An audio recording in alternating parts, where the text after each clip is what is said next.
Bonjour tout le monde, bienvenue sur ma chaîne YouTube Cuisinons avec plaisir. Je vous présente aujourd'hui le gigot d'agneau au citron. السلام عليكم، مرحبا بكم اخواتي العزيزات في قناتي كويزينون افيك بليزير. غادي نقدم لكم اليوم جيغو د الخروف بالسيترون بالحامض. Je vous présente les ingrédients. On a un citron coupé en dés. Après, on va le mouliner. Le persil ciselé. Un oignon coupé. 4 gousses d'ail. Un oignon coupé aussi.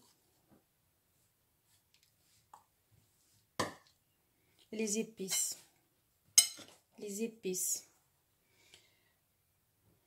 J'ai un peu de cannelle, un peu de gingembre, un peu de curcuma, un peu de poivre et là de cardamome et un peu de coriandre. Voilà. الآن الأخوات غادي نقدم لكم المقادير. عندنا هنايا حامضة مقطعة، حامضة مصيرة مقطعة.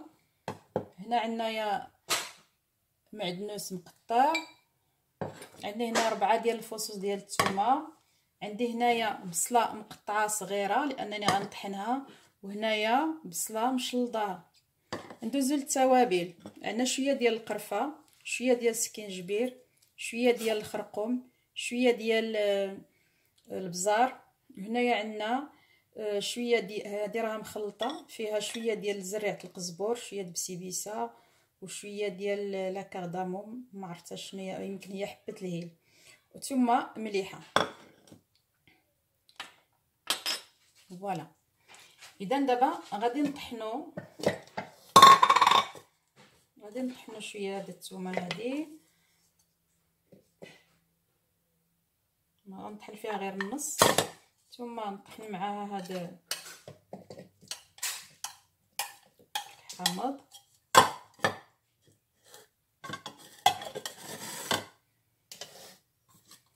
ثم البصله،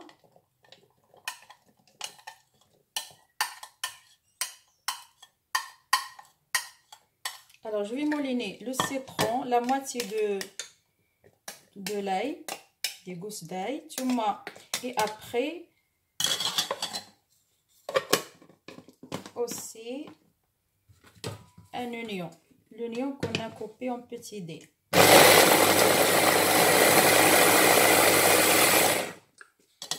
Voilà, je vais rajouter le persil.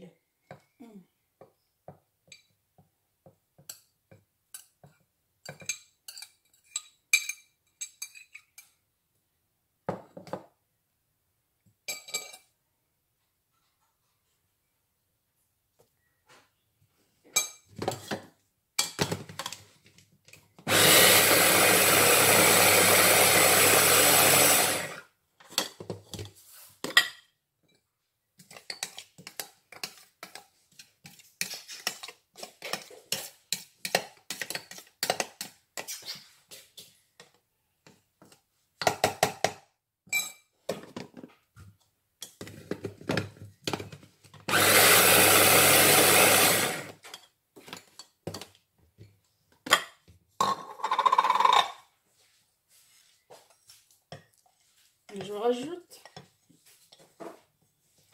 les épices. هكا غادي نضيف هاد التوابل حتى هي باش نمزجها تكون ممزوجه مزيان.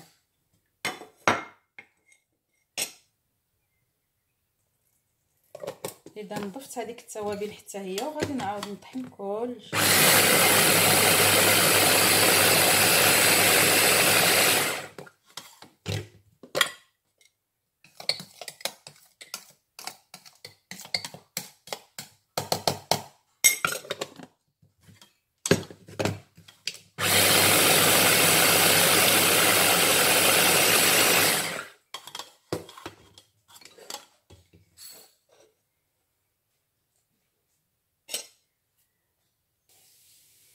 اذا الجيكو هو هذا. غادي نعمرو بعدا بشويه ديال الثومه، كندخلوها بحال هكا لهذا الشكل هذا، كنديروها كندخلو الثومه في الجيكو. فوالا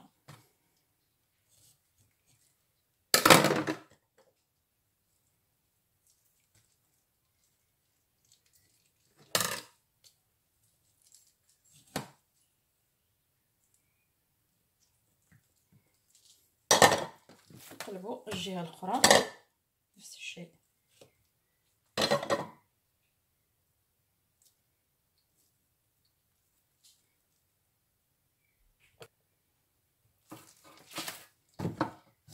Là, je vais le badigeonner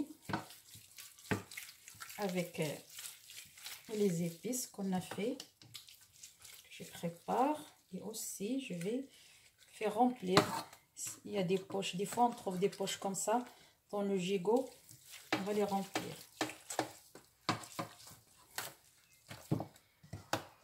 دابا هكا دابا انا كنمرمرو بهاد التخليطه اللي درت.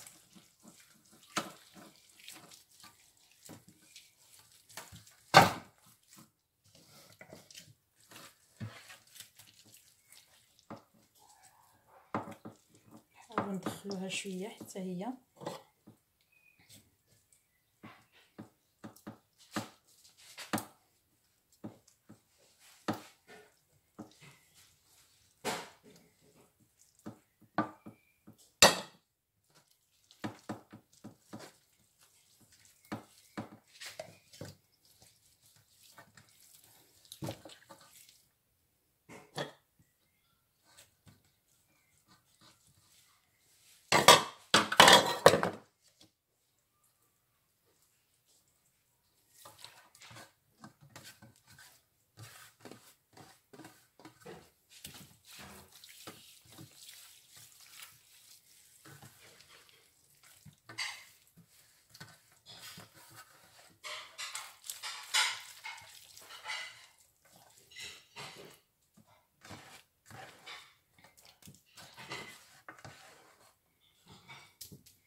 هاد البصله هادي.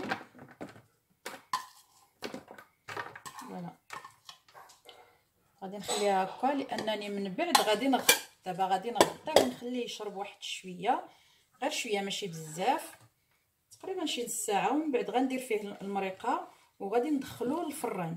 Alors là je vais le laisser reposer une demi-heure et après je vais le couvrir. Je vais vous montrer comment et je vais le mettre à cuire.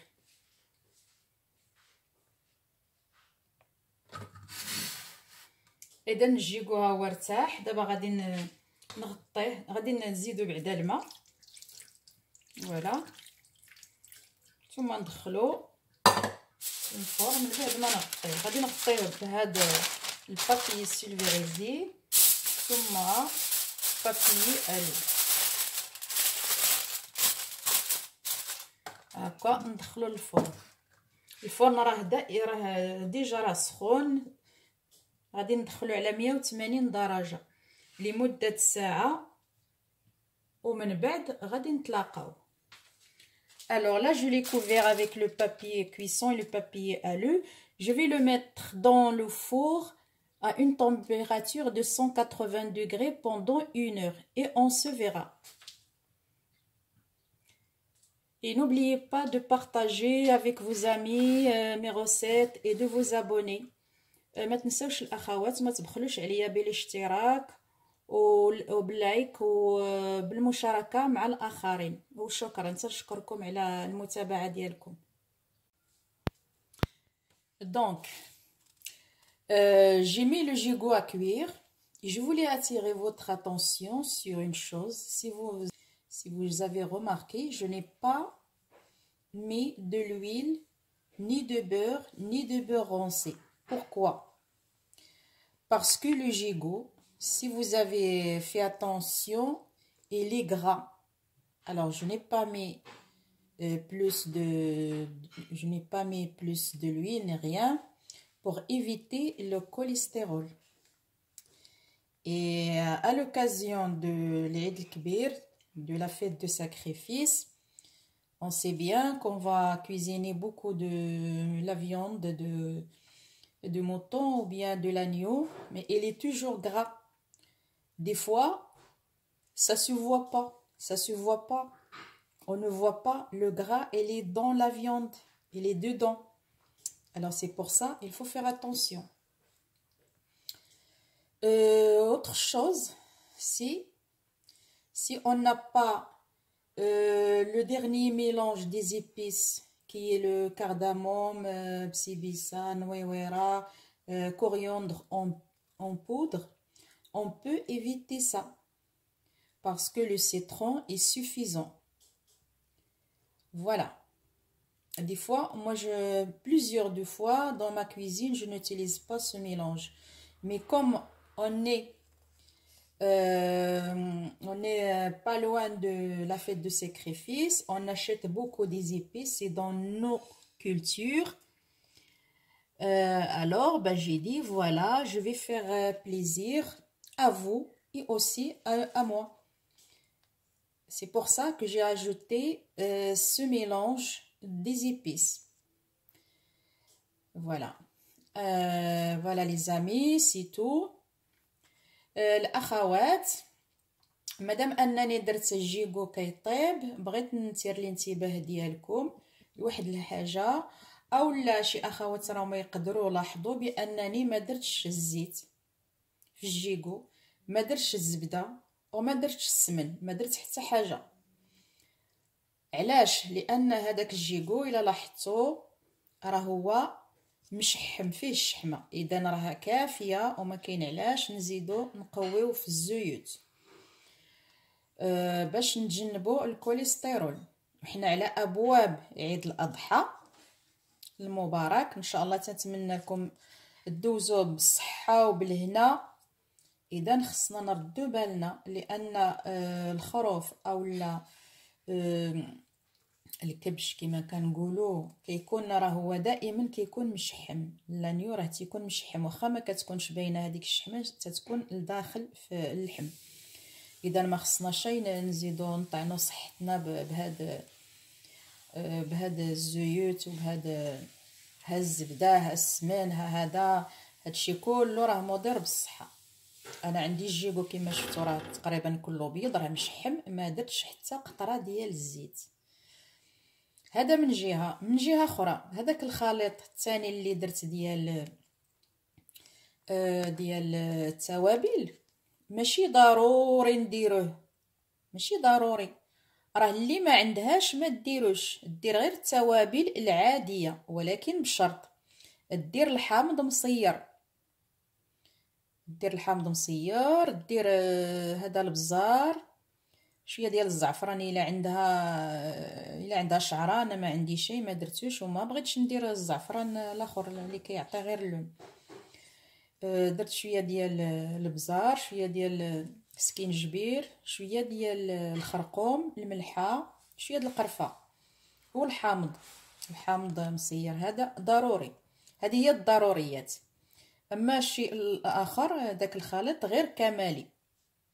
اذا بدون تكلف، اللي ما عندهاش ما ديروش، وطيب الجيكو ديالها بهذه الطريقه وراه تيجي مزيان، راه ما كاين حتى شي فرق تقريبا.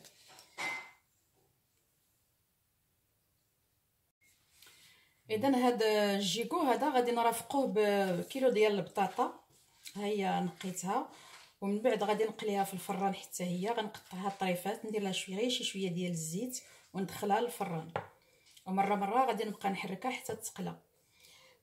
عندي هنا كيلو ديال اللوبيا، انا سلقته حتى هو غادي نصوفطيه عاود من بعد في شويه ديال الزيت مع شويه ديال البصله، شويه ديال الملحه راه فيها عفوا، وشويه ديال الابزار. Alors je vais accompagner mon gigot avec 1 kg de pommes de terre que j'ai épluchées, et je vais le couper et je vais le mettre dans le four, le griller dans le four. Plus 1 kg d'haricots que j'ai fait déjà cuire dans l'eau avec un peu de sel.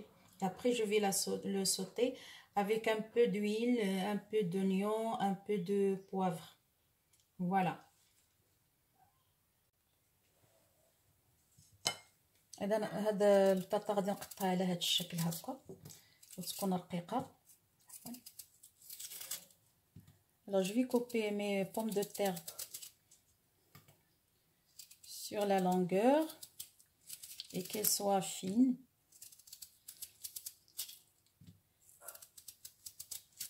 Après, je vais la laver avec de l'eau et après je vais la laisser égoutter pour que l'eau s'en va, et je vais la badigeonner avec un peu d'huile et je vais la mettre dans le four. اذا البطاطا غادي نكملها هكا، من بعد غادي نغسلها ونخليها تسقطر مزيان، ومن بعد عاد غادي ندير لها شويه ديال الزيت وندخلها للفران. فوالا هادشي اللي كاين بالنسبه للبطاطا.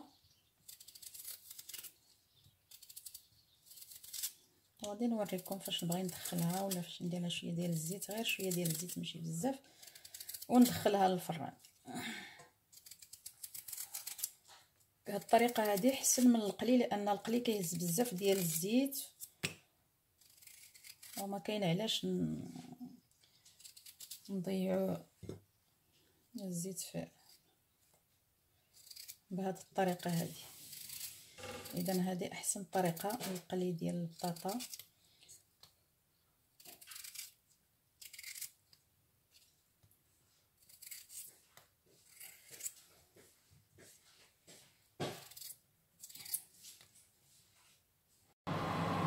اذا الاخوات الجيكو هو كيطيب، هو قريب دابا يطيب،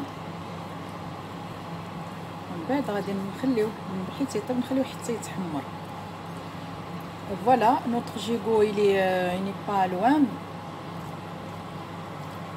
pour la cuisson. Il est à moitié cuit.